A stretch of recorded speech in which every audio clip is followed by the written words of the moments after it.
हाल दिल किसको सुनाए आपके होते हुए क्यों किसी के दर पे जाए आपके होते हुए हाल दिल किसको सुनाए आपके होते हुए क्यों किसी के दर पे जाए आपके होते हुए हाल दिल किसको सुनाए आपके होते हुए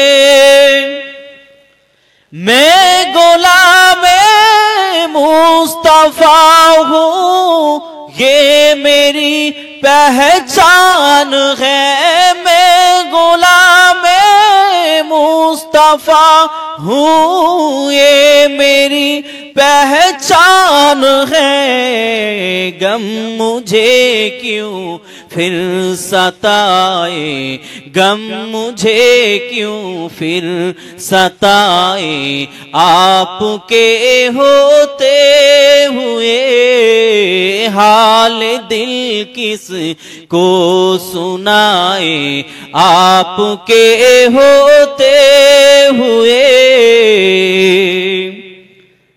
कह रहा है आपका रब अंता फीहिम आपको कह रहा है आपका रब अंता फीहिम आपसे क्यों इन्हें दूं मैं सजाए क्यों इन्हें दूं मैं सजाए आपके होते हुए हाल दिल किसको सुनाए आपके होते हुए अल्लाहुम्मा सल्ली अला मौलाना मुहम्मद व अला आलि ला इलाहा इल्लल्लाह ला इलाहा इल्लल्लाह मुहम्मदुर रसूलुल्लाह ला इलाहा इल्लल्लाह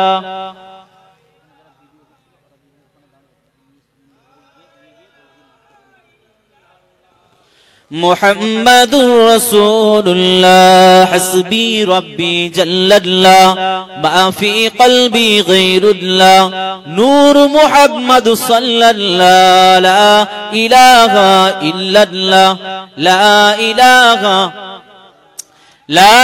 इलाहा इल्लल्लाह मुहम्मदुर रसूलुल्लाह अल्लाहुम्मा सल्ली अला मौलाना मुहम्मद व अला आलि قال الله تعالى في كلامه المجيد والفرقان الحميد إنما أكرمكم عند الله أتقاكم وقال تعالى في آية أخرى يا أيها الذين آمنوا اتقوا الله حق تقاته ولا تموتن إلا وأنتم مسلمون وقال رسول الله صلى الله عليه وسلم من أبغض لله من أحب لله وأبغض لله وآتى لله ومنع لله فقد استكمل الإيمان মুআজ্জাজ মুকাররম খাস করে আমার পূর্বে আলাপ আলোচনা করছিলেন আমাদের আজকের মাহফিলের একজন বিশেষ অতিথি আমার পাশে উপবিষ্ট আমাদের মাদ্রাসার বর্তমান ভারপ্রাপ্ত সেক্রেটারি সহ জলসা কমিটির বর্তমান সেক্রেটারি, আমার সামনে উপবিষ্ট আমার নওজোয়ান যুবকেরা, মুরব্বিয়ান তরুণেরা, সকলকে জানায় অন্তরের অন্তঃস্থল থেকে ভালোবাসা, মোবারকবাদ। আল্লাহ পাকের রহমত সমস্ত ঈমানদারের প্রতি হোক, সকলে বলুন আল্লাহুম্মা আমিন। সবটুকু শুকরিয়া জ্ঞাপন করি সে মহান জাল্লে জালালুহু জাল্লে শানুহুর দরবারে, যে আল্লাহ পাক খাস করে আমাকে আপনাকে নির্বাচন করেছেন। আল্লাহ পাক আমাদেরকে শোনার মতন, আপনাদেরকে আমাকে কিছু বলার মতন তৌফিক দান করেছেন, আমাদের সকলকে সুস্থ রেখেছেন। সে আল্লাহর দরবারে শুকরিয়া জ্ঞাপন করি, সকলে মুক্ত কণ্ঠে বলি আলহামদুলিল্লাহ। শতকোটি দরুদ ও সালাম বর্ষিত হোক মানবতার মহান শিক্ষক, বিশ্ব সভার সভাপতি, শামসুল হিদায়াত, আফতাব নবুয়ত, শাহনশাহ রিসালাত, সাইয়্যিদুস সাকালাইন, ইমামুল মুরসালিন, হুজুরে আকরাম, সকলে পড়ি সাল্লাল্লাহু আলাইহি ওয়াসাল্লামের উপর। ভাই আমার, দোস্ত আমার তো কথাবার্তা প্রায় শুনে থাকেন আপনারা। আপনাদের কাছে আজকে খিদমতে পাক হাজির হয়েছি। অল্প একদম সংক্ষেপে মোটামুটি 30 মিনিট সময় হয়তো আপনাদের নেব। তারপরে ইনশাআল্লাহ আমাদের ওলামায়ে কেরাম, আমন্ত্রিত ওলামায়ে কেরাম যিনি আছেন তিনি আসবেন। তিনি অলরেডি চলে এসেছেন, রেস্ট করছেন, ওখান থেকে তিনি মাহফিলে আসবেন। আজকে যে আলাপ আলোচনাটা করব সে আলোচনার শিরোনাম হলো তাকওয়া। সে আলোচনার শিরোনাম কি? তাকওয়া। এই তাকওয়া হলো কি জিনিস, তাকওয়ার গুরুত্বটা কি, সেটা আজকে আমি শোনাবো ইনশাআল্লাহ, চেষ্টা করব। কেননা মহান আল্লাহ রাব্বুল আলামিন কুরআনুল কারীমের মধ্যে প্রত্যেকটা মুমিনদেরকে একটি মেসেজ, একটি বার্তা তিনি দিয়েছেন। কি বার্তা দিয়েছেন? যে বার্তা আল্লাহ রাব্বুল আলামিন বলেছেন, ইয়া আইয়ুহাল্লাযীনা আমানুত্তাকুল্লাহ হাক্কা তুকাতিহি ওয়ালা তামুতুন্না ইল্লা ওয়া আনতুম মুসলিমুন। আয়াত একটা, হুকুম হলো দুটো। আয়াত একটা, মেসেজ হলো তিনটে। আয়াত একটা, পাঠ হলো দুটো। দুটো পাঠ, দুটি মেসেজ, দুটি হুকুম, তিনটি মেসেজ, তিনটি বার্তা আল্লাহ পৌঁছে দিয়েছেন। প্রথমে আল্লাহ রাব্বুল আলামিন বললেন, ইয়া আইয়ুহাল্লাযীনা আমানু, হে ঈমানদারেরা। এখানে লক্ষ্য করেন আল্লাহ পাক ইয়া আইয়ুহান নাস বলেন, আল্লাহ পাক ইয়া আইয়ুহাল হিন্দুস্তান এটা তিনি ব্যবহার করেন। আল্লাহ পাক ইয়া আইয়ুহাল মুমিন ব্যবহার করেনি। আল্লাহ রাব্বুল আলামিন বলেছেন ইয়া আইয়ুহাল্লাযীনা আমানু, একটি বিশেষণ, যে বিশেষণের মাধ্যমে আল্লাহ পাক কিছু মানুষকে, নির্ধারিত কিছু মানুষকে আল্লাহ পাক সিলেক্ট করে নিয়েছেন, যাদেরকে সিলেক্ট করার পরে আল্লাহ রাব্বুল আলামিন বলছেন, যেমন কিছুক্ষণ পূর্বে আমি বলছিলাম জলসা কমিটির সেক্রেটারি, মাদ্রাসার সেক্রেটারি, দুইটা জায়গা আলাদা আলাদা। ঠিক আল্লাহ পাক রব্বুল আলামিন সর্বপ্রথমে মানুষকে সতর্ক করেছেন কোরআনের দ্বারা। মানুষকে সতর্ক করার পর আল্লাহ রাব্বুল আলামিন তাই এই মানুষদের মধ্য থেকে কিছু মানুষকে সিলেক্ট করে নিয়েছেন, কিছু মানুষকে তিনি নির্বাচন করেছেন, কিছু মানুষকে তিনি নির্বাচিত করেছেন, তাদের জন্য এই মেসেজটা দিয়েছেন। কারা সেই মানুষেরা? তারা হলো আমানু, যারা ঈমান এনেছে। কার প্রতি? আল্লাহ, আল্লাহ রাসূলের প্রতি, তাছাড়াও আরো 7টি বিষয়ের প্রতি যারা ঈমান এনেছে তাদেরকে আল্লাহ লক্ষ্য করে বলছেন, ইয়া আইয়ুহাল্লাযীনা আমানু তাকুল্লাহ, ইত্তাকুল্লাহ, তোমরা আল্লাহ আমাকে ভয় করো। আমি আল্লাহ আমাকে ভয় করো। ফার্স্ট মেসেজ হলো এটা। কি বললেন আল্লাহ? কি বললেন আল্লাহ? আমাকে ভয় করো। কাকে ভয় করার কথা বলছেন আল্লাহ? আমার আল্লাহকে ভয় করার কথা বলছেন। আল্লাহ বললেন না তোমরা ভারতবর্ষের প্রাইম মিনিস্টারকে ভয় করো। আল্লাহ বললেন না তোমরা ওয়েস্ট বেঙ্গলের চিফ মিনিস্টারকে ভয় করো। আল্লাহ বললেন না তোমরা টনি ব্লেয়ারকে ভয় করো। আল্লাহ বললেন না তোমরা জো বাইডেনকে ভয় করো। আল্লাহ বললেন না নেতানিয়াহুকে ভয় করো। আল্লাহ বললেন না তোমরা ভ্লাদিমির পুতিনকে ভয় করো। আল্লাহ বললেন না তোমরা কিং সালমানকে ভয় করো। আল্লাহ বললেন না হে ঈমানদারেরা তোমরা এমন করে আব্দুল্লাহকে ভয় করো, এমন করে আল্লাহ বললেন না তোমাদের পাড়ার ডনগুলোকে ভয় করো। আল্লাহ বললেন কাকে ভয় করতে? একটু বলেন কাকে? আচ্ছা বলেন,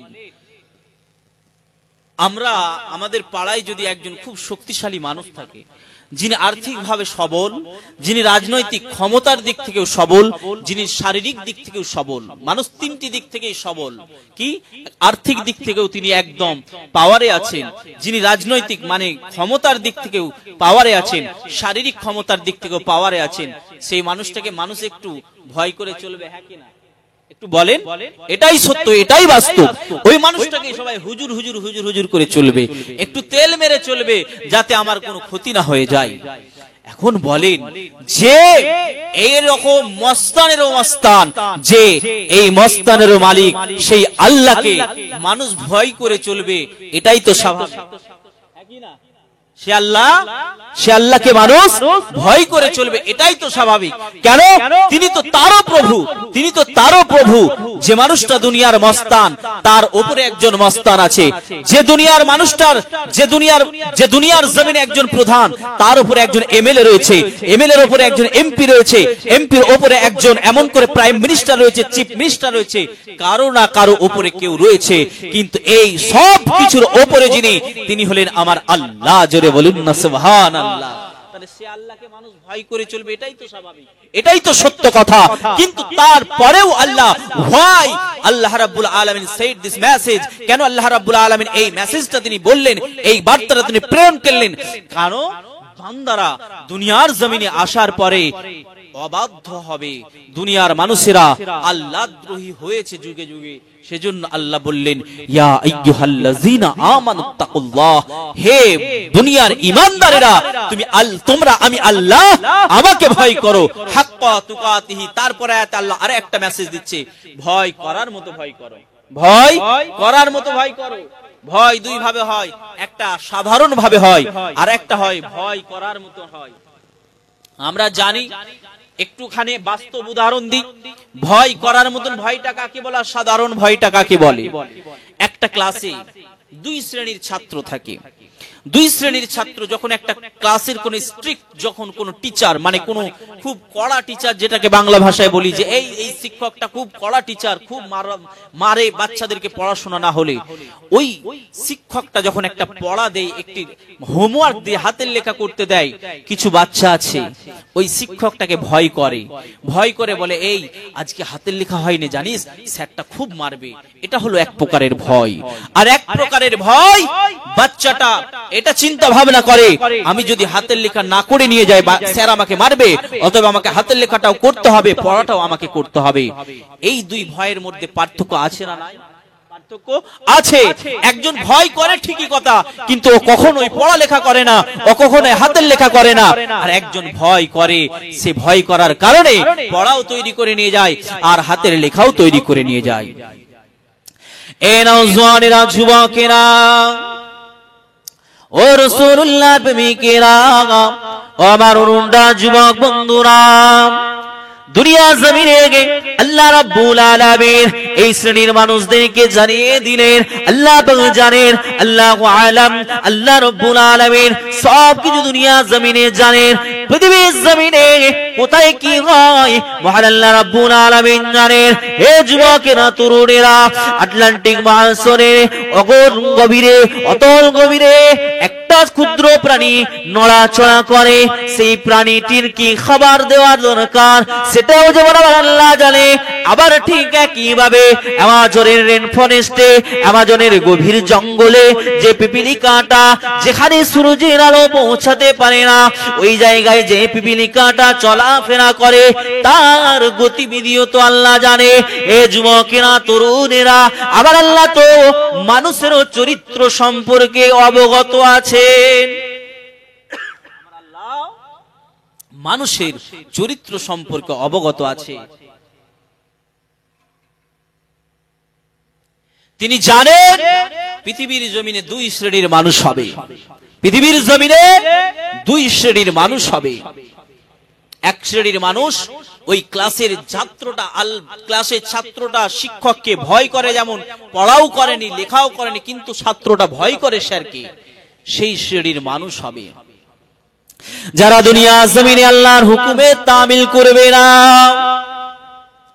যারা দুনিয়া জমিনে নামাজ আদায় করবে না, যারা দুনিয়ার জমিনে রোজা আদায় করবে না, যারা দুনিয়ার জমিনে আল্লাহর হুকুম আহকামের ধার ধরবে না, এ নওজওয়ানেরা, যুবকেরা, তাই তো মহান আল্লাহ রাব্বুল আলামিন বললেন, ইয়া আইয়ুহাল্লাযীনা আমানুত্তাকুল্লাহ, হে ঈমানদারেরা, তুমি আমি আল্লাহ তোমরা আমাকে ভয় করার মতো করো।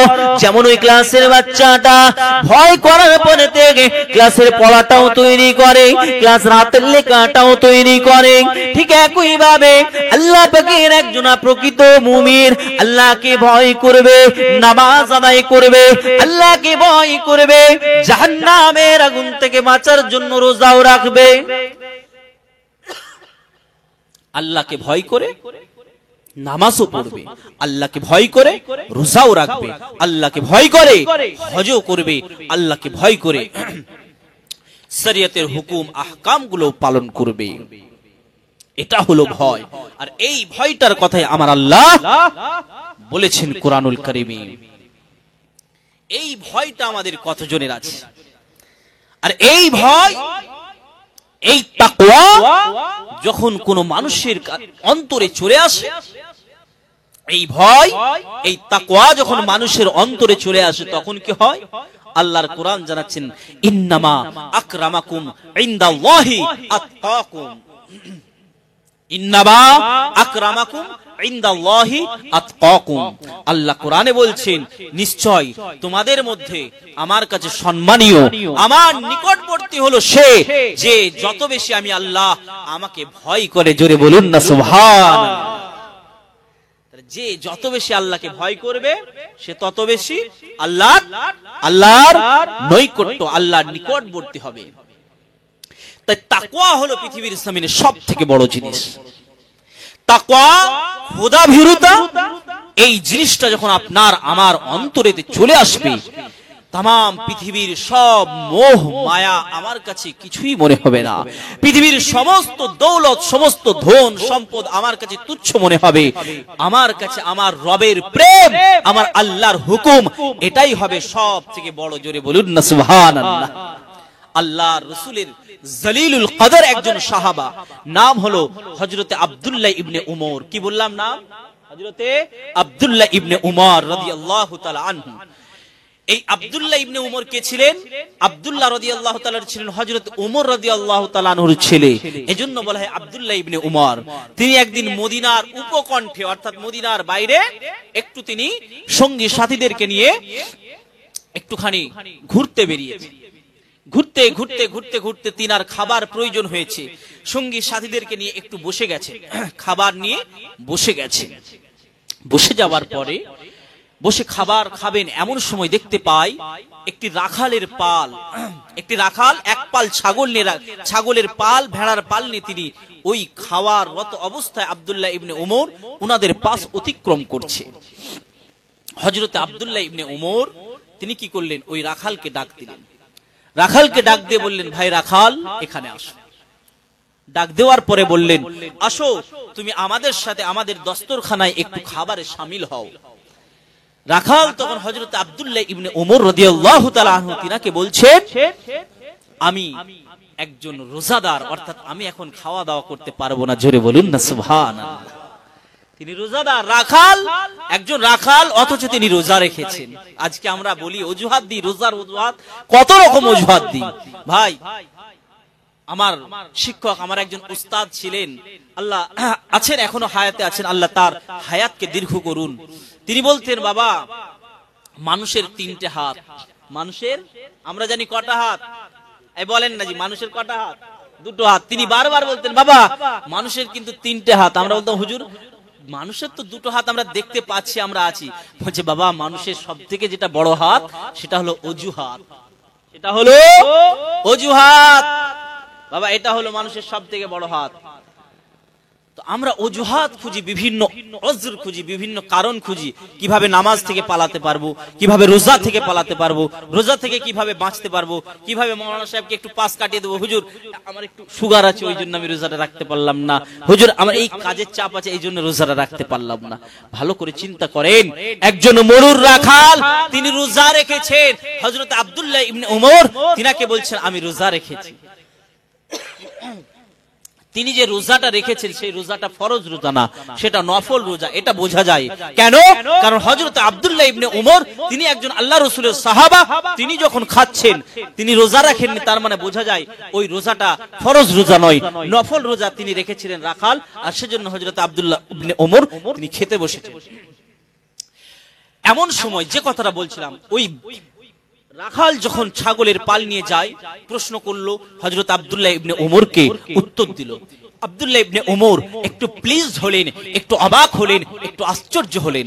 তিনি রাখালকে বললেন, ভাই রাখাল, তুমি যেহেতু রোজাদার, তাহলে তুমি একটা কাজ করো, তুমি একটা ছাগল আমাকে বিক্রি করে দাও, বিনিময়ে তোমাকে কিছু মূল্য দেওয়া হবে, বিনিময়ে কিছু তোমাকে মূল্য, নগদ কিছু মূল্য দেওয়া হবে, এবং তুমি রোজা যে খুলবে এই রোজা খোলার জন্য কিছুটা গোশতও তোমাকে দেওয়া হবে। দুটা বেনিফিট।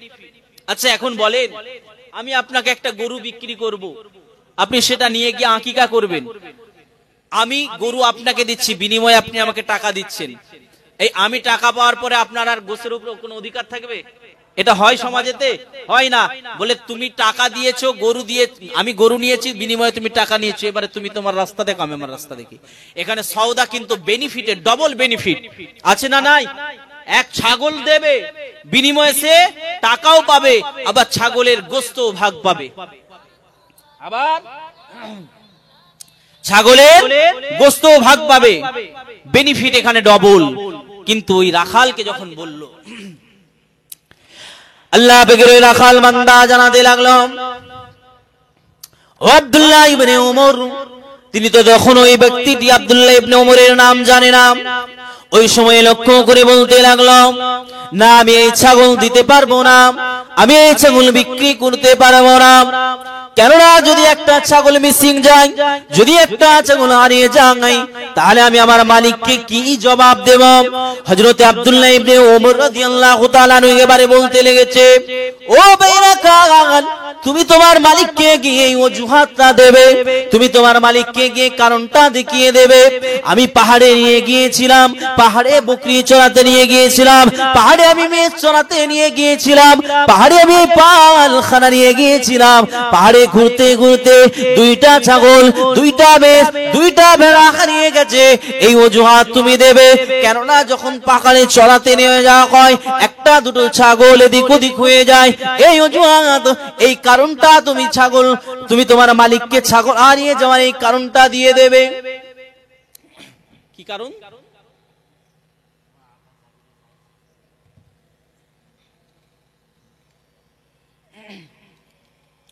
কি কারণ?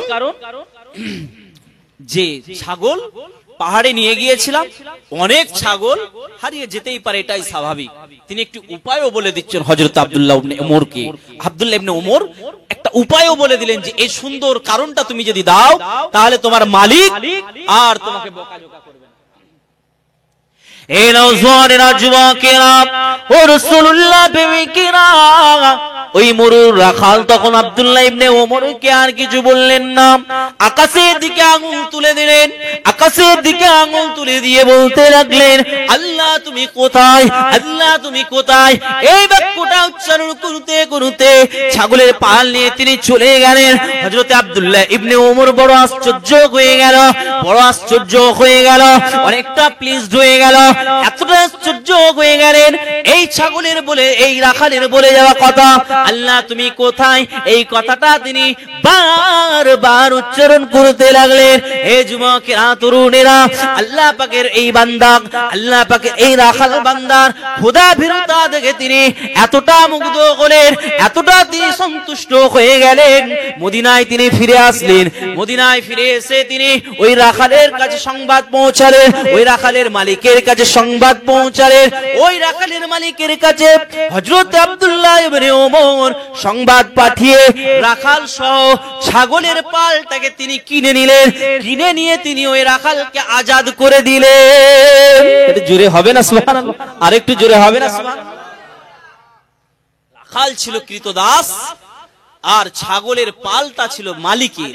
হযরত আব্দুল্লাহ ইবনে ওমর এতটা সন্তুষ্ট হলেন, তার ক্ষুধা ভীরুতা দেখে তিনি ছাগলও কিনলেন, ওই ছাগলের যিনি রাখাল ওই গোলামটাকেও কিনলেন, কিনে তিনি ওই ছাগল সহ গোলামকে আজাদ করে বললেন এই ছাগলগুলো হলো তোমার। জোরে বলুন না সুবহানাল্লাহ। এটা হলো খোদাভীরুতা।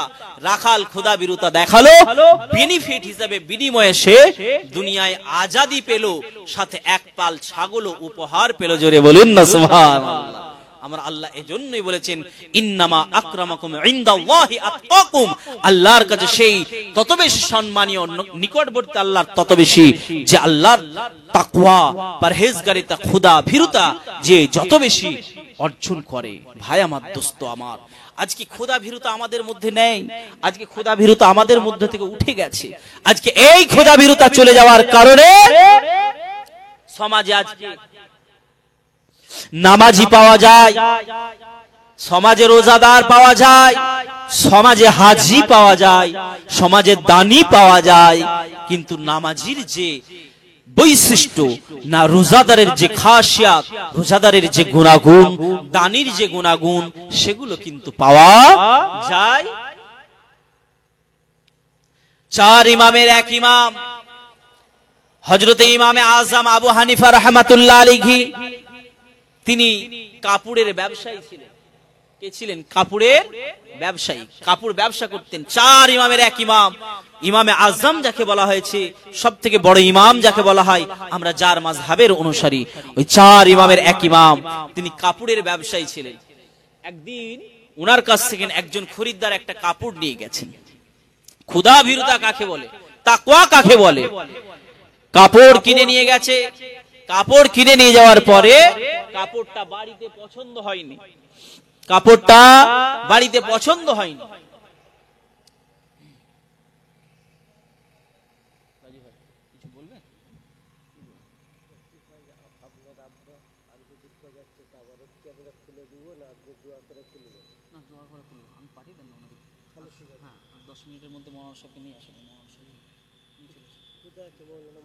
না না, জাকির ভাইয়ের ওখানে মনোহর সাহেব রয়েছে তো।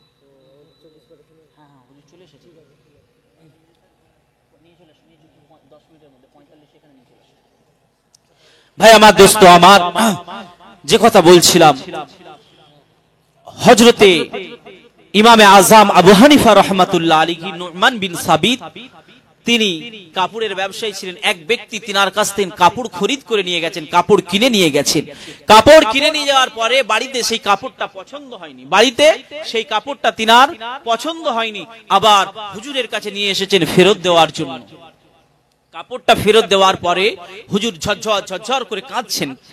ওই খরিদ্দার তখন মনে করেছেন ইমামে আযম আবু হানিফা রাহমাতুল্লাহ আলাইহি তিনার হয়তো ব্যবসায় লস হয়ে গেছে, ক্ষতি হয়ে গেছে, আমি কাপড় কিনে নিয়ে গিয়ে ফেরত দিলাম, সেজন্য হয়তো তিনি কাঁদছেন, তিনার ব্যবসায় লস হয়ে গেছে। সেজন্য তিনি ইমামে আযম আবু হানিফা রাহমাতুল্লাহ আলাইহিকে জিজ্ঞাসা করছে, ওই ইমামে আযম, আপনি কেন কাঁদছেন? আপনার কি ব্যবসায় লস হয়ে গেল? আপনার কি মনটা খারাপ? আমি কাপড়টা ফেরত দিলাম, সেজন্য কি আপনি ফেড আপ হয়েছেন? আপনি মনে মনে দুঃখ পেয়েছেন, সেজন্য আপনি কাঁদছেন? এই নওজওয়ানেরা, যুবকেরা, ও রাসূলুল্লাহ প্রেমিকেরাম, অরুণরা, যুবক বন্ধুরা, চার ইমামের এক ইমাম ইমামে আযম আবু হানিফা রাহমাতুল্লাহ আলাইহি ওই সময়তে বলতে লেগেছেন, ও ভাই খরিদ্দার, আপনি যে ভাবনাটা ভাবছেন, যে জন্য আমি কাঁদছি ভাবছেন, ওই ভাবনাটা ঠিক নয়। আপনি আপনার কাপড়টা নেননি, সেজন্য আমি কাঁদি না। তাহলে কেন কাঁদছেন? আমি এই চিন্তা করে কাঁদতে লেগেছি। ও ভাই খরিদ্দার, আজকে দুনিয়ার জমিনে তুমি একটা কাপড় কিনে নিয়ে গেলে, এ নিয়ে যাওয়ার পরে তোমার পছন্দ না হওয়ার কারণেতে এই কাপড়টা তুমি ফেরত দিতে এসেছো। তোমাকে আমি এক্সচেঞ্জ করে কিছু একটা কাপড় দিতে পারলাম, কিন্তু চিন্তা করলাম, আমি ইমামে আযম, আমি আবু হানিফা চিন্তা করলাম, কাল মাহশরের ময়দানে কিয়ামতের কঠিন দিনেতে যখন আমি আল্লাহ পাকের দরবারে ইমামে আযম, আমি নু'মান বিন সাবিত আল্লাহর দরবারে দাঁড়িয়ে বলবো, হে রব্বুল আলামিন আল্লাহ, এই নেন আমি আপনার জন্য নামাজ এনেছি, এই নেন আমি আপনার জন্য রোজা এনেছি, এই নেন আমি আপনার জন্য দান এনেছি। সেদিনে যদি আমার আল্লাহ বলে দেয়, এই ইমামে আযম আবু হানিফা, তোর নামাজটা আমার পছন্দ হয়নি, তোর রোজাটা আমার পছন্দ হয়নি, তোর দানটা আমার পছন্দ হয়নি, সেদিনের কথা চিন্তা করে আমি আবু হানিফা কাঁদতে শুরু করেছি। একটু জোরে হবে না? এটা হলো তাকওয়া, এটা হলো তাকওয়া। আমরা 2 রাকাত 2 ওয়াক্ত 3 ওয়াক্ত নামাজ পড়ে নিয়েছি, মনে করেছি আমরা আমাদের সব পার, আমরা সব মাপ।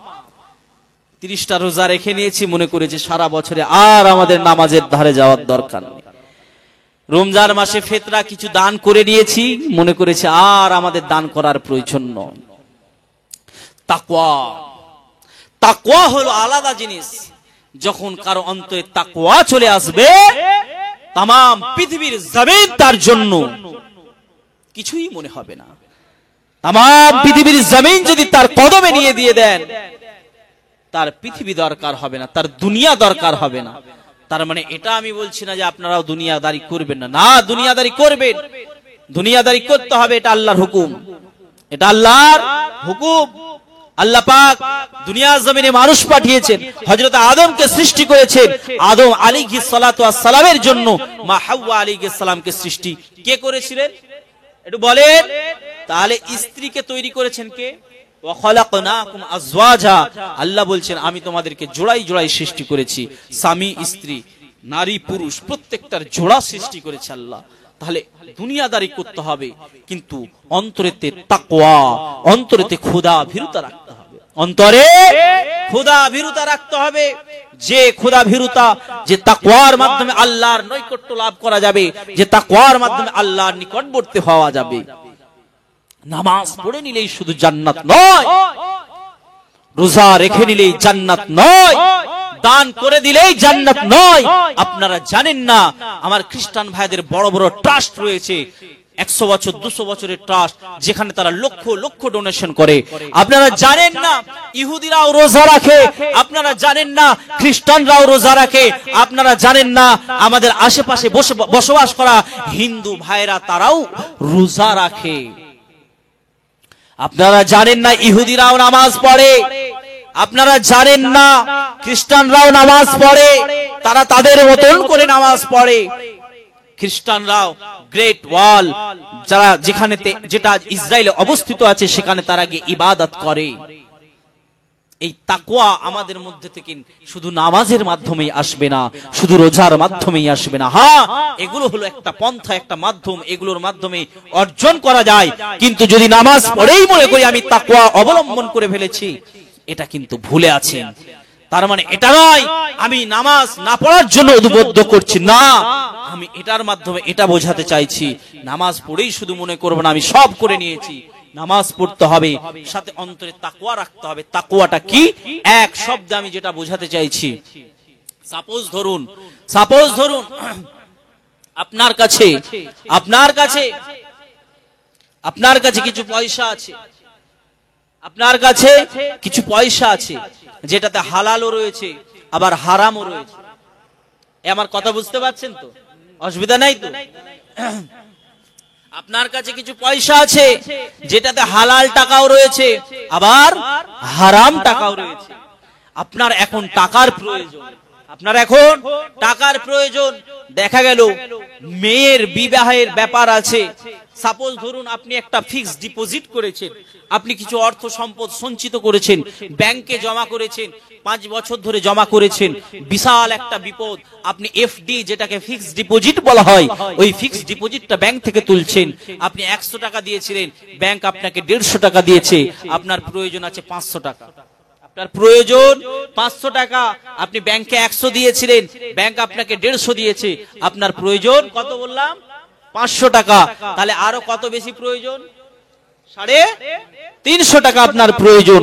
এখন আপনার এই যে অভাব, এই অভাবের অবস্থাতে আপনি ওই যে ব্যাংক আপনাকে সুদ হিসাবে 50 টাকা দিয়েছেন, এখন বলেন এই 50 টাকা আপনি কি করবেন? নেবেন কি নেবেন না?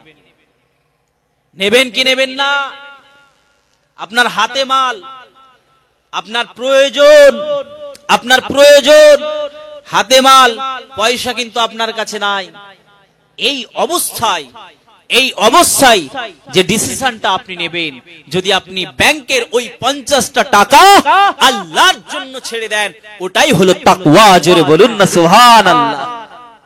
চাইলেই আপনি পারতেন ওই 50 টাকা হারাম খেতে, চাইলে আপনি পারতেন, পৃথিবীর কেউ জানতো না, পৃথিবীর কেউ জানতো না। বনি ইসরাইল কওমের 3 জন যুবক একটা পাহাড়ের গুহায় গিয়ে আটকে পড়েছে। পাহাড়ে গিয়েছে, এমন অবস্থায় ঝড় শুরু হয়েছে। ঝড় ঝন্ডা ঝটিকা থেকে বাঁচতে গিয়ে তারা পাহাড়ের গুহায় আশ্রয় নিয়েছে। পাহাড়ের গুহায় আশ্রয় নেওয়ার পরে ওই ঝড়ের কবলেতে একটা বড় পাথর এসে পাহাড়ের গুহার ওই মুখটাতে পড়ে গিয়ে পাহাড়ের গুহার মুখটা জাম হয়ে গেছে, বন্ধ হয়ে গেছে। 3 জন মিলে কোনো প্রকারেই ওই পাথরটাকে তারা সরাতে পারছে না। বনি ইসরাইল কওমের ওই 3 যুবক তারা চিন্তা করলো, তাই তো কি করা যাবে, আমাদের ক্ষমতার দ্বারা এটা সরানো সম্ভব নয়, এখন কি করা যাবে। 3 জন মিলে দোয়া করতে লাগলো আল্লাহর কাছে, পরামর্শ করে, এবং বলতে লাগলো, জীবনে যদি কোনো একটা ভালো কাজ আল্লাহর জন্য করে থাকো, শুধুমাত্র সেটা আল্লাহর জন্য করেছো, অন্য পৃথিবীর কোনো মানুষ জানে না, এক আল্লাহকে সাক্ষী রেখে আল্লাহর জন্য করেছো, আল্লাহর ভয়ে করেছো, তাহলে সেটা আল্লাহকে জানা। ওই সময়তে আল্লাহ পাকের একজন বান্দা আল্লাহ দরবারে হাত তুলে ফরিয়াদ করতে লাগলো, রব্বুল আলামিন, আল্লাহ, দুনিয়ার জমিনে আমি এমন কিছু ভালো কাজ করি নাই, দুনিয়ার জমিনে আমি এমন কিছু ভালো কাজ করি নাই, তবে রব্বুল আলামিন, আল্লাহ তাআলা, আমি একটা কাজ দুনিয়ার জমিনে করেছিলাম, জানি না আপনার দরবারে সেই কাজটা আমার পছন্দ কিনা, তবে জেনে রেখেন, হে রব্বুল আলামিন, আমার কাছে একদিন একটি শ্রমিক কাজে লেগেছিল, একটি কামলা, একটি কৃষক, একজন মজুর কাজে লেগেছিল। দিন মজুর করার পরেতে, সারাদিন পরিশ্রম করার পরেতে ওই শ্রমিক যখন বসেছিল, আমি যখন বাড়িতে টাকাটা আনতে গেলাম তার পারিশ্রমিক দেওয়ার জন্য, ওই সময়তে ওই শ্রমিককে বেরিয়ে এসে আর দেখতে পেলাম না। বেরিয়ে এসে আমি আর ওই শ্রমিককে দেখতে পেলাম না। ওই শ্রমিকের যে পারিশ্রমিকটা, ওই পারিশ্রমিকটা দিয়ে আমি একটি ছাগল কিনেছিলাম। এখন বলেন, আমাদের কাছে যদি কেউ কাজ করে এই রকম ভাবে যদি শ্রমিক চলে যায়, আমরা মনে মনে খুশি হয় না বেজার হয়? যা 500 টাকা বাঁচলো, মাঠে এখন রোজ চলছে অনেক, যা বাঁচে ততটুকুই, ছিঁড়া জালে যা আসে। ওই যুবক কি করলেন, ওই একটি ছাগল কিনলেন শ্রমিকের ওই পয়সা দিয়ে, বেতন দিয়ে। একটি ছাগল কেনার পরে ওই ছাগল থেকে আরো ছাগল হলো, ওই ছাগল থেকে আরো ছাগল থেকে আরো ছাগল হলো, ওই একটি ছাগল থেকে এক পাল ছাগল হয়ে গেল। জোরে বলুন না সুবহানাল্লাহ। ওই যুবক আল্লাহর কাছে ফরিয়াদ করতে লেগেছে, আল্লাহ তাআলা, ওই ছাগলের পরিমাণ যখন এক পাল হয়ে গেল, এমন সময় একদিন দেখতে পেলাম ওই শ্রমিক আমার দরবারে ফিরে এসেছে, আমার কাছে এসে বলতে লেগেছে, ও ভাই, সেদিনে আমি আপনার কাছে খেটেছিলাম, এত বছর আগে আপনি আমার পারিশ্রমিকটা দেননি, আজকে আপনি আমার পারিশ্রমিক খানা দেন, আমার পারিশ্রমিক খানা দেন। হে রব্বুল আলামিন, আল্লাহ, সেদিন আমি আপনাকে ভয় করে তার এই বিনিময়ের টাকা দিয়ে যে ছাগল কিনেছিলাম, সে ছাগল থেকে যত ছাগল হয়েছিল এক পাল ছাগল আমি তাকে দান করেছিলাম। জোরে বলুন না সুবহানাল্লাহ। আর একটু জোরে হবে না? আর একটু জোরে হবে না? আমরা হলে কি করতাম, তার ছাগলের একটা ছাগলের বিনিময়ে যত 500 টাকা তার রোজ ছিল, আমরা বলতাম, এই 500 টাকা তোমার বেতন ছিল, এই নাও 500 টাকা তুমি কেটে পড়ো। ওই যুবক বললেন, আল্লাহ, ওই ছাগলের পুরো পাল আমি আপনাকে খুশি করার জন্য দিয়েছিলাম, আল্লাহ তোমার যদি আমার এই কাজটা পছন্দ হয়ে গিয়ে থাকে তাহলে আমাদেরকে এই মহা বিপদ থেকে আপনি উদ্ধার করুন। এই কথাটা যখনই যুবক বলেছে, ওই পাহাড়ের গুহায় আটকে থাকা যুবক, যে পাথরে দ্বারা দরজাখানা গুহার মুখ বন্ধ হয়ে গিয়েছিল, ওই গুহার পথটা আল্লাহর কুদরতে একটুখানি সরে গিয়ে পাথরের গুহার মুখটা একটু খুলে গেল। জোরে বলুন না সুবহানাল্লাহ। আরো একটু জোরে হবে না?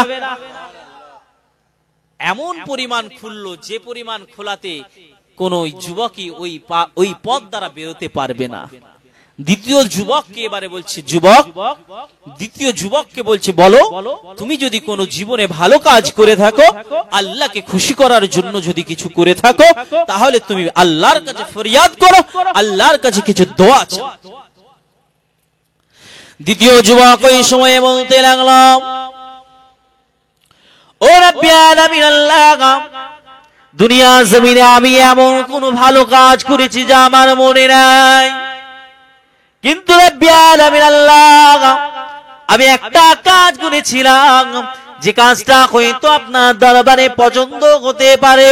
ওই কাজটা আর অন্য কিছু নয়, আমার একজন আর পরমা সুন্দরী চাচাতো বোন ছিল, যে খুবই নিপুণ সুন্দরী ছিল গো, যে খুব সুন্দর দেখতে ছিল, যার লাবণ্য মানুষকে আকৃষ্ট করত, যে মানুষকে খুবই আকর্ষণ করত, এমন লাবণ্যময়ী ছিল, দেখতে খুব সুন্দর ছিল, খুব রূপবতী গুণবতী ছিল ওই মেয়েটা, যাকে দেখে আমারও লোভ এবং লালসা জেগেছিল অন্তরেতে, যার প্রতি আমারও একটা টান, আমারও একটা ভালোবাসা জন্মেছিল, অবৈধ ভালোবাসা জন্মেছিল। হে রাব্বুল আলামিন আল্লাহ, ওই আমার ওই চাচাতো বোনটার যখন কিছু অর্থের প্রয়োজন হলো, ওই অর্থের প্রয়োজন, অর্থের তাগিদে সে যখন আমার কাছে আসলো অর্থ চাইতে, অর্থ ঋণ নিতে, তখন আমি তাকে একটি অবৈধ প্রস্তাব, খারাপ প্রস্তাব দিয়েছিলাম। সে যদি আমার সঙ্গে ব্যভিচার করে, অবৈধ কাজ করে, তাহলে তাকে আমি টাকা, এই পয়সা তাকে আমি ঋণ হিসাবে দিতে পারি। হে রাব্বুল আলামিন আল্লাহ, তার তাগিদে, তার প্রয়োজনে, অর্থের চাহিদা মিটাতে সে ওই আমার চাচাতো বোন ওই রমণী আমার সঙ্গে অবৈধ কাজ করতে সে সম্মতি প্রদান করেছিল। হে রাব্বুল আলামিন আল্লাহ, এমন সময় যখন আমরা দুইজনে একটা ঘরে আবদ্ধ হলাম, এমন সময় আমার অন্তরেতে আপনার ভয় আসলো, আমার অন্তরে আপনার ভয় জাগলো। রমণীটা যখনই ঘরের দরজা বন্ধ করলাম, তখনই ওই রমণী বলতে লাগলো, হে আমার ভাই, আপনি আল্লাহকে ভয় করুন, আপনি আল্লাহকে ভয় করুন, আপনি দুনিয়ার কেউ না দেখুক, আমাকে আপনাকে আল্লাহ দেখছে। এই কথাটা যখনই তার আমি শুনেছিলাম, তখন আমি আপনার ভয়েতে ওই রমণীকে আমি ছেড়ে দিয়ে ওই খারাপ কাজ থেকে আমি ফিরে এসেছিলাম। জোরে বলুন না সুবহানাল্লাহ। আল্লাহর কোরআন জানিয়েছে, ওয়ালিমান খাফা মাকাম রাব্বিহি ওয়ালা জান্নাতান, যে ব্যক্তি আল্লাহর ভয়ে, ওয়ালিমান খাফা মাকাম রাব্বিহি, যে ব্যক্তি আল্লাহর ভয়ে নিজের নফসকে কন্ট্রোল করবে, আল্লাহর ভয়ে কোন গুনাহ থেকে সরে আসবে, আল্লাহ তার জন্য দুইটি জান্নাত রেখেছে। জোরে বলুন না সুবহানাল্লাহ। ওই যুবক যখন বলল, হে আল্লাহ, আপনার ভয়েতে আমি এই কাজটা করেছিলাম, আপনাকে ভয় করে আমি এই কাজটা করেছিলাম, আপনার যদি এটা কবুল হয় তাহলে আপনি এই মুসিবত থেকে আমাদেরকে রক্ষা করুন। যখন এই কথাটা বলল, ওই গুহার মুখ থেকে পাথরটা আরো কিছুটা সরে গেল। জোরে বলুন না সুবহানাল্লাহ। কিন্তু তখনও এতটা পরিমাণ সরে যায়নি যেখান থেকে তিনজন যুবক বাইরে বেরিয়ে আসতে পারবে। তৃতীয় নম্বর যুবককে বলা কলাম, আপনার যদি কিছু ভালো কাজ থাকে, আপনার যদি কিছু সৎ আমল করার থাকে, আপনার যদি কিছু নেক আমল থাকে, আল্লাহর দরবারে আপনি জানাতে পারে। এই যুবকেরা, তরুণেরা, ও আমার অরুণরা যুবক বন্ধুরা, আল্লাহ পাকের ওই 3 নম্বর বান্দা আল্লাহর কাছে জানিয়েছিল, ও রব্বুল আলামিন, আল্লাহ তাআলা আমি এমন কিছু পৃথিবীতে ভালো কাজ করতে পারিনি, তবে একটি কাজ করেছিলাম, জানি না এটা আপনার দরবারে কতটা গ্রহণযোগ্য হবে। ওটা আর অন্য কিছু নয়, আমি একজন গরিব কৃষক ছিলাম, আমি একজন মজদুর ছিলাম। পৃথিবীর জমিনে আমার একজন বয়স্ক মা ছিলেন, বৃদ্ধা মা ছিলেন। এটা সকলে তাকবীর দেন, নারে তাকবীর, নারে তাকবীর, নারে তাকবীর। সিলসিলায়ে হক মুজাদ্দিদুজ জামান, জোরে বলেন জিন্দাবাদ। সিলসিলায়ে হক মুজাদ্দিদুজ জামান, নারে তাকবীর। অরুণা কুরআনিয়া মাদ্রাসার মহান ইশালে সওয়াব, অরুণা কুরআনিয়া মাদ্রাসার মহান ইশালে সওয়াব, জনাব উলামায়ে কিরাম, জনাব উলামায়ে কিরাম, নারে তাকবীর। ভাই আমার, দোস্ত আমার, আমাদের আমন্ত্রিত আজকের প্রধান অতিথি তিনি এসে গেছেন, আপনাদের সামনে তাশরীফ এনেছেন, আলাপ আলোচনা রাখবেন। আমি মুক্তেসার বিদায় নিলাম। যে কথাটা বলছিলাম সেটা শেষ করে দিই। আমাদের ভাই, তিনি দীর্ঘ পথ যাত্রা করে মুসাফির হালাতে তিনি সফর করে, দীর্ঘ সফর করে তিনি এসেছেন, তিনি এখনই আলোচনা রাখবেন। আমি যে কথাটা বলছিলাম সে কথাটা শেষ করি, তারপরে ইনশাআল্লাহ মুখতাসার করে দেব। আল্লাহর দরবারে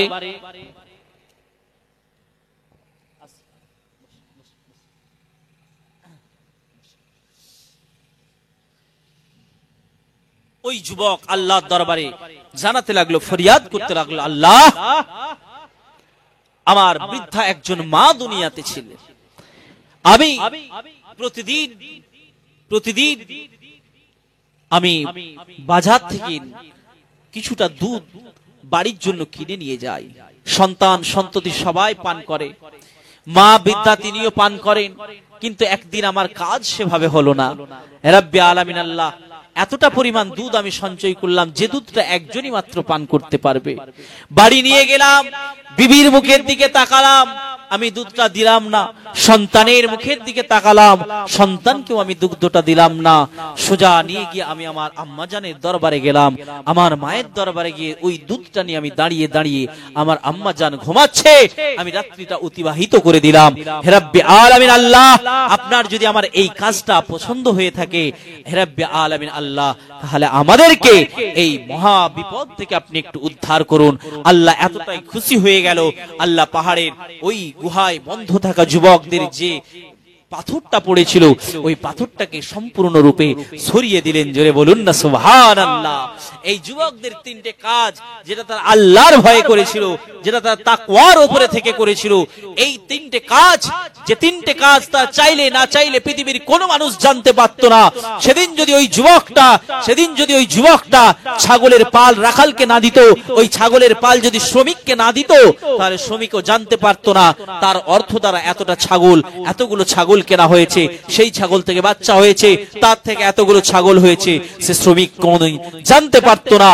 সে ওই ছাগলের পাল ওই শ্রমিককে দিয়েছে আল্লাহকে ভয় করে, আল্লাহর সঙ্গে তাকওয়া করে।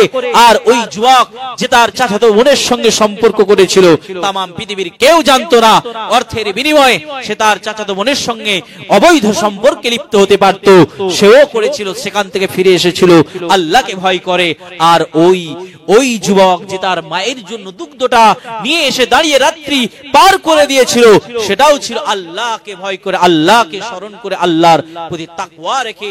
এই তাকওয়ার কারণে তারা বিপদ থেকে উদ্ধার পেয়েছিল। ভাই আমার, দোস্ত আমার, যে কথা বলার বক্তব্য, আমাদেরকে আমাদের অন্তরে তাকওয়া নিয়ে আসতে হবে, আমাদের অন্তরে তাকওয়া নিয়ে আসতে হবে। আমি কার সাথে কথা বলছি, কার সঙ্গে কথা বলছি, এই দিকটা খেয়াল করতে হবে। আমি কাকে কথা বলছি, গরম দিয়ে কথা বলছি না নরম সুরে কথা বলছি, এটা খেয়াল রাখতে হবে। আমি দান করছি, কি জন্য দান করছি, আল্লাহর জন্য দান করছি না মানুষকে দেখানোর জন্য দান করছি, এটা লক্ষ্য রাখতে হবে। 5টা টাকা দান করে তার সঙ্গে আমি সেলফি নিচ্ছি, এটা আমাকে লক্ষ্য রাখতে হবে। আমি নামাজ এমন পড়ছি, এমন নামাজ পড়ছি, কপাল কালো করে ফেলছি যাতে মানুষ আমাকে নামাজি বলে, এদিকটা আমাকে আপনাকে খেয়াল রাখতে হবে। আমি কোরআন তেলাওয়াত করছি, এমন জোরে জোরে তেলাওয়াত করছি পাড়ার মানুষ যাতে শোনে, রাস্তা দিয়ে যেই যাবে সেই যেন বলে এই অমুক কোরআন তেলাওয়াত করে, জানিস আমি মানুষকে দেখানোর জন্য কোরআন তেলাওয়াত করছি। এই দিকটা আমাকে আপনাকে খেয়াল রাখতে হবে। কেন? আমার আল্লাহ রাব্বুল আলামিন কোরআনে বলেছেন ফাওয়াইলুল লিল মুসাল্লিন আল্লাযীনা হুম আন সালাতিহিম সাহুন আল্লাযীনা হুম ইউরাউনা ওয়া ইয়ামনাউনাল মাউন। আমার আল্লাহ বলেছেন দুর্ভোগ, অভিশাপ ওই সমস্ত নামাজীদের উপরে, ওই সমস্ত ইবাদতকারীদের উপরে যারা নামাজকে বিলম্ব করে আর যারা লোক দেখানোর উদ্দেশ্য করে কিছু আমল করে, তাদের জন্য আল্লাহ অভিশাপ দিয়েছেন, তাদের জন্য আল্লাহ বদদুয়া করেছেন। আমাদেরকে এই দিকটা লক্ষ্য রাখতে হবে। কেন? এটাই হলো তাকওয়া, এটাই হলো আল্লাহর নৈকট্য লাভের মাধ্যম। তাকওয়াই আপনাকে আল্লাহর নিকটে পৌঁছে দিতে পারেন। আল্লাহ পাক আমাদের সকলকে পৃথিবীর জমিনে তাকওয়া অবলম্বন করে চলাফেরার তৌফিক দান করেন। সকলে বলুন আল্লাহুম্মা আমিন। ওয়া আখির দাওয়ানা আলহামদুলিল্লাহি রাব্বিল আলামিন। আসুন আমরা ছোট্ট করে একটু সালাম পড়ব। সালাম যখন আমি পড়ব, যে ভাইরা পিছনের দিকে আছেন, সামনের দিকে যে চেয়ারগুলো খালি আছে, আমি রিকোয়েস্ট করব আপনারা সামনে চলে আসুন। কেননা আমাদের জনাব হযরত হাফেজ কারি মাওলানা আনিসুর রহমান সাহেব আমার ভাই, তিনি এসে গেছেন, আলাপ আলোচনা করবেন। আপনারা একটুখানি সামনের দিকে চলে আসেন, একটু দাঁড়িয়ে সালাত ও সালাম পাঠ করে নিন।